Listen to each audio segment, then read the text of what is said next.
안녕하십니까, 김영재입니다. 인플레이션 쪽은 얘기가 계속 나오고 있습니다. 그래서 그쪽 한번 또 살펴봐야 될 것 같고, 그것이 금리하고 연결이 되는 것이고요. 그리고 시장은 이제 수렴을 거치고 있는 그런 과정이고, 어떠한 모멘텀이 작용이 되면서 붕괴가 될 것인가, 이거에 대한 이제 붕괴 리스크의 논쟁이 계속 심화되고 있는데, 이것도 한번 좀 살펴봐야 될 것 같습니다. 이 붕괴 리스크 쪽은 기술적으로 이렇게 얘기가 나오는 것 같아요. 오늘 잠깐 그거 먼저 말씀을 드리면은, 이렇게 이게 주봉상으로 S&P 흐름이거든요. 그래서 이렇게 위로 수렴이 돼서 그 다음에 이제 수렴 이후에 이렇게 꺾어져 붕괴가 된다, 이 얘기거든요. 그렇게 되면은 지금 뭐 이 4,000 이하로 3,500까지 간다, 뭐 3,200까지 간다, 뭐 이런 얘기들 있잖아요. 그게 이제 이런 그림에서 연유가 되는 것이고요. 또 그거하고 이제 반대로 또 주장하시는 분들이 계세요. 이 수렴이 이제 역으로 이렇게 해석이 되잖아요. 그렇게 돼가지고 그걸 이제 아래쪽으로 이렇게 수렴되는 것을, 이게 쐐기형이라 그러나요? 이제 그걸 벗어나서 1차 목표가 도달을 했고, 그래서 여기서 이제 일정 부분 조정을 보이고 난 다음에는 또다시 2차 상승이 시작이 된다? 뭐 이제 이런 식으로 해석이 되는 경우가 있거든요. 그래서 상반된 그런 그림이 이렇게 지금 서로 논쟁을 벌이고 있다, 이렇게 보시면 될 것 같아요. 어느 쪽이 결론이 날지는 좀 계속 두고 봐야 될 텐데, 시장은 계속 박스권 안에서 움직이고 있기 때문에 어느 쪽으로 갈지는 진짜 누구도 그렇게 쉽게 얘기할 수가 없을 것 같습니다. 이러다가 그냥 또 박스권으로, 어느 것도 아닌 박스권으로 이어가는 것도 하나의 또 시나리오로 만들어야 되지 않을까, 그런 생각도 듭니다. 오늘 아까 이제 22 포럼이 시작이 됐어요. 그래서 여기에 이제 중요한 분들이 다 이제 등장을 하실 텐데, 그래서 이제 코멘트들을 다 하실 텐데, 아까 오프닝에서 라가르드 총재가 얘기한 거는 제가 지난주에도 말씀을 드렸었던 그 내용하고 비슷해요. 제가 그때 CNBC 앵커가 얘기했었던 그 코멘트를 인용을 했었잖아요. 이 빅토리라고 선언하기가 힘들다, 지금 상황 자체가. 그러니까 이분도 거의 비슷한 그런 말씀을 또 하시고, 향후에 우리가 이제 좀 여기 보시듯이 데이터 디펜던트, 이 얘기 또 하고 있어요. 향후를 좀 지켜보자. 지금 뭐 당장 어떤 그런 중단하거나 정책을 중단하거나 뭐 아니면 가속화시키거나 뭐 이럴 상황은 아니다, 이런 얘기를 하고 계시는데, 사실은 뭐 어떤 포럼에 오프닝을 하는데 대단한 그런 충격적인 얘기를 할 리는 만무한 것이고, 거의 뭐 일반적인 얘기를 하셨다, 이렇게 봐야 될 것 같고, 이번에 나오시는 분들도 사실 어떤 충격적인 얘기를 할 거다, 이렇게 기대하기 좀 힘들 것 같아요. 시장이 굉장히 민감한 상황이란 거 그분들도 잘 아시고 계시니까요. 그리고 오늘 말씀을 드리겠지만, 정책도 지금 그렇게 어떻게 한 방향으로 쉽게 나갈 상황은 아니다라고 생각이 됩니다. 그래서 금리 쪽을 보면은 지금 미국 10년물 국채 선물이거든요, 이거. 이 아래쪽 하단 쪽에서, 시세 하단 쪽에서 지금 수렴 중에 있다, 이렇게 봐야 되는데, 러시아 쪽에서 뭐 이런저런 얘기 나와도 별로 그렇게 큰 영향이 없는 그런 모습입니다. 그러니까 시세 자체가 부담스러운 그런 상황이다, 이렇게 봐야 될 것 같아요. 이렇게 눌린 상황에서 한 단계 더 추가 하락을 하면은 시장 전체적으로 또 이제 충격을 먹을 수 있다, 이 말씀 드렸었잖아요. 근데 여기서 조정을 보이고 다시 올라간다, 이렇게 되면은 또 좀 약간 의외의 모습이 나타날 것 같은데, 그럴 가능성 별로 커 보이지 않고요. 요 안에서 움직이는 그런 모습이다라고 생각이 됩니다. 그리고 유통시장이 또 그렇게 움직이는 그런 이유 중에 하나는, 이 발행시장 쪽의 움직임을 놓고 봐도 그렇게 큰 움직임이 없거든요. 그래서 국채 발행이 어젯밤에 2년물 이제 발행이 있었잖아요. 근데 입찰 응찰률이 2.86배 돼가지고 좀 약간 안 좋아졌어요. 지난달보다 안 좋고, 지난 분기보다도 안 좋고, 그리고 해외 투자자 비중도 뭐 그다지 좋다, 이렇게 얘기할 수 없는 68% 정도. 그래서 또 2년물이잖아요. 그러니까 2년물 여기 요도 푸른색이요. 여기 이제 왔다 갔다 이러고 있는데, 어제도 뭐 이렇게 발행을 어느 정도 명맥을 잇는 그런 정도로 갔기 때문에 별로 그렇게 큰 충격 없었다, 이렇게 보면 될 것 같아요.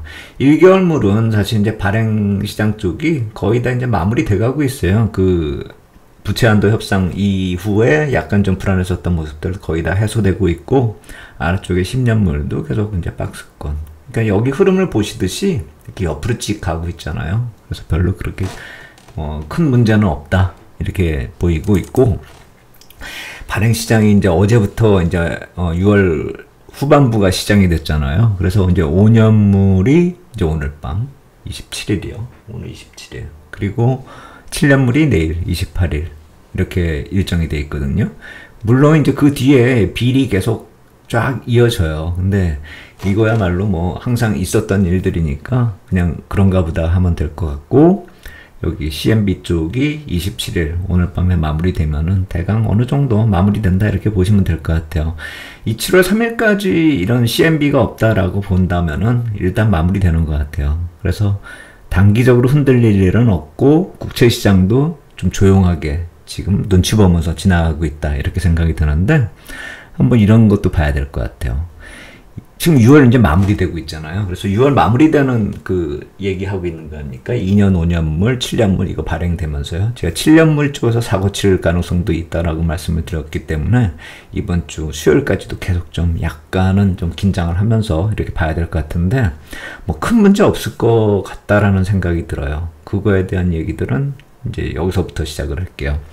6월이 이제 지나면은 여기 보시듯이 7월물은 이제 아주 거의 미미하게 증가하는 그런 모습, 중장기 국채에 한정한 얘기입니다. 노트하고 본드 얘기하는 거예요.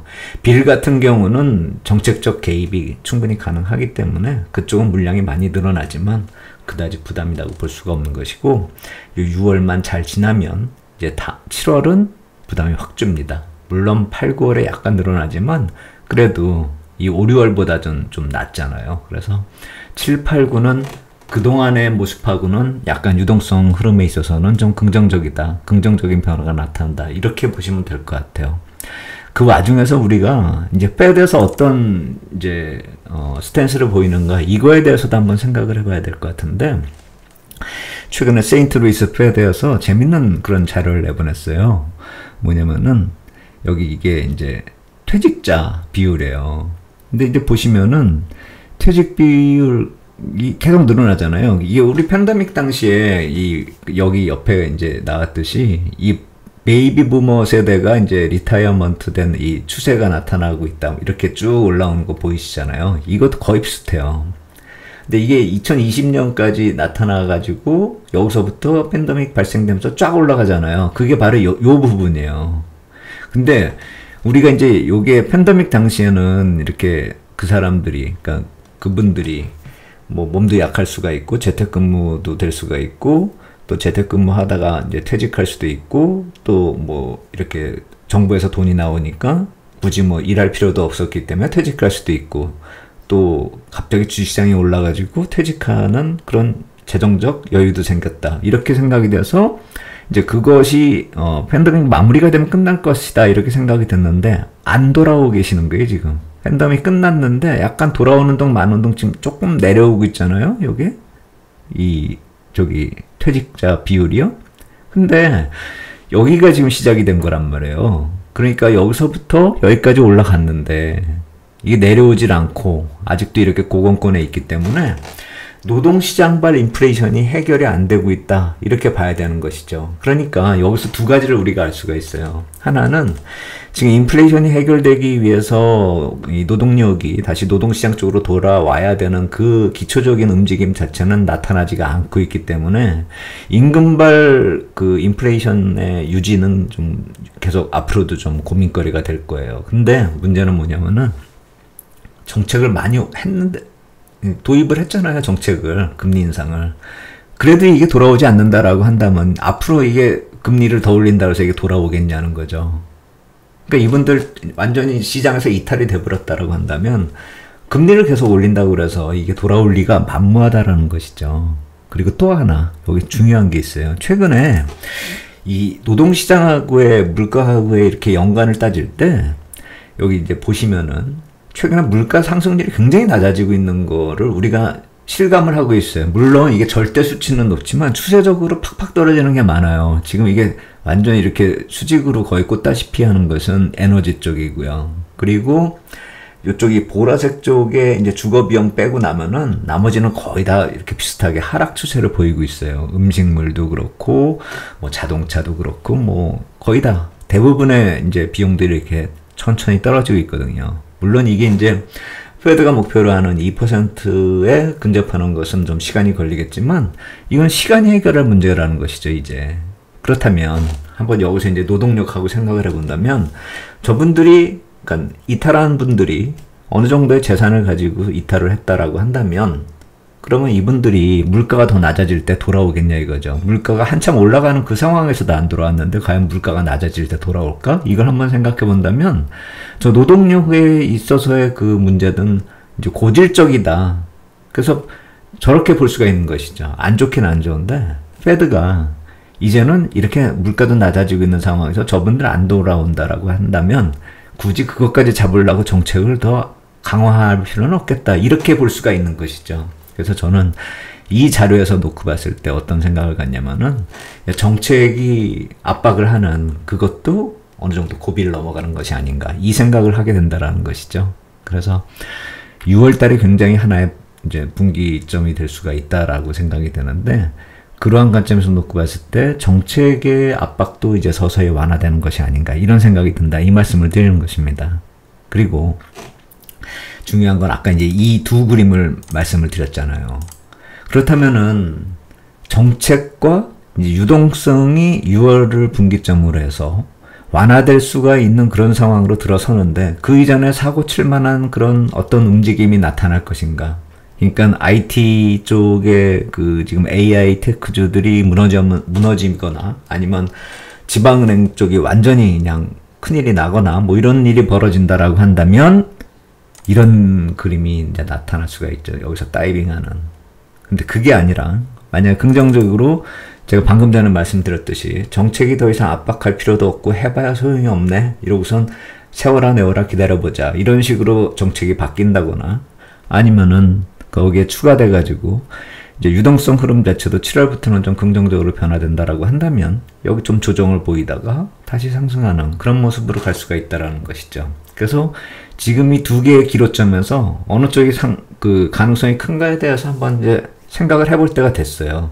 그래서 시장이 AI 테크 쪽이 조정 알게 모르게 좀 받았어요. 그렇기 때문에 여기서 어느 정도 추가적인 조정이 나타난다라고 한다면 오히려 이제 기회가 오는 것이 아닌가라는 생각도 들 정도예요. 한번 여기까지 포인트 한번 정리해 보겠습니다. 채권 시장이 버티고 있다는 말입니다. 그래서 이제 오늘 밤, 내일 밤 여기만 발행이 잘 되면은 6월 잘 마무리될 수가 있고 7월은 큰일 벌어질 가능성은 많이 줄어듭니다.